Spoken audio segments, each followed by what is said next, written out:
Today, we're diving into a true American classic, the 1970 Chevy Impala 300. This car isn't just steel and rubber, it's a symbol of the era, a full-sized ride that once ruled the streets with its wide stance, bold lines, and powerful engine options.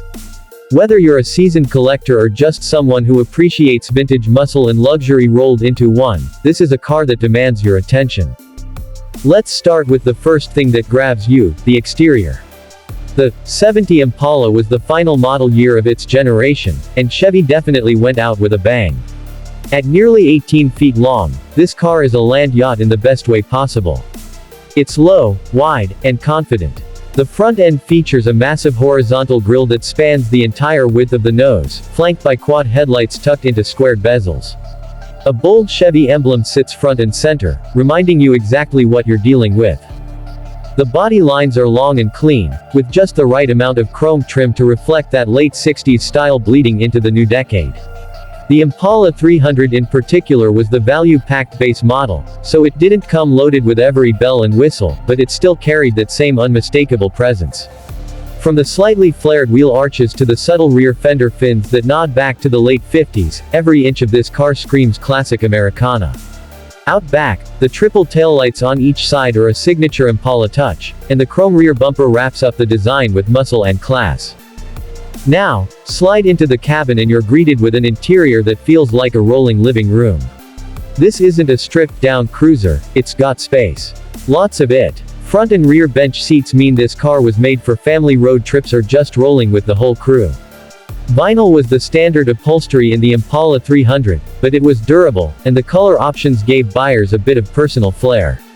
The dashboard is a classic horizontal design, simple and symmetrical, with easy-to-read analog gauges and classic toggle switches. No touchscreens here, just tactile control and a tactile connection to the road. And let's not forget those small details: the thin two-spoke steering wheel with the Chevy emblem in the center, the chrome accents, the real metal trim, and even the little ashtrays and cigarette lighters in the backseat. It all speaks to a time when driving was about style and comfort, not just efficiency. Of course, the ride was soft and smooth, and that long wheelbase helped soak up just about any bump in the road. Under the hood, the 1970 Impala 300 had a few engine options, and while it was technically the base model, Chevy didn't hold back. The standard engine was a 250 cubic inch inline-six, but most buyers opted for the small block 350 V8, which gave the Impala solid power without breaking the bank.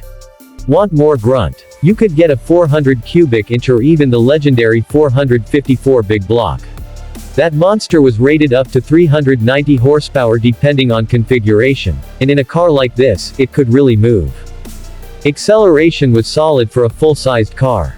The Impala wasn't a sports car, but it had enough torque to get off the line with authority, and the V8 growl, especially from the big block, is music to any gearhead's ears. Handling. Well, this is a 2-ton cruiser on soft springs and bias-ply tires, so don't expect tight corners and surgical precision. But for what it was built for, long, comfortable cruising, it nailed it.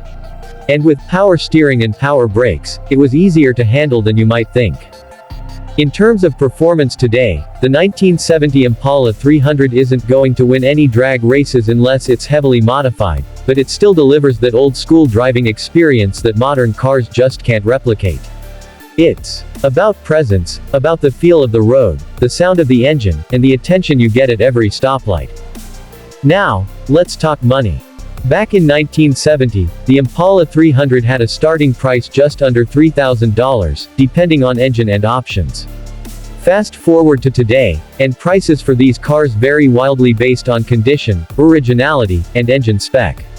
A project car might go for as little as $6,000 to $10,000. But a well-maintained, original V8 model can fetch anywhere from $18,000 to $30,000, especially if it's got rare options or a big block under the hood. Full restorations with modern upgrades can hit $40,000 or more at auctions or from classic car dealers. That said, the Impala 300 is still a more affordable entry point into classic American full-size cars. It's not as rare or as hyped as some other muscle cars from the era, which means you can still find good examples without selling your house. In the end, the 1970 Chevy Impala 300 is one of those vehicles that manages to blend everyday practicality with timeless style. It's big, bold, and built like a tank, but with just enough grace to make you want to cruise for hours. If you're into classic American rides that don't require a millionaire's budget, this one should definitely be on your radar. Thanks for watching.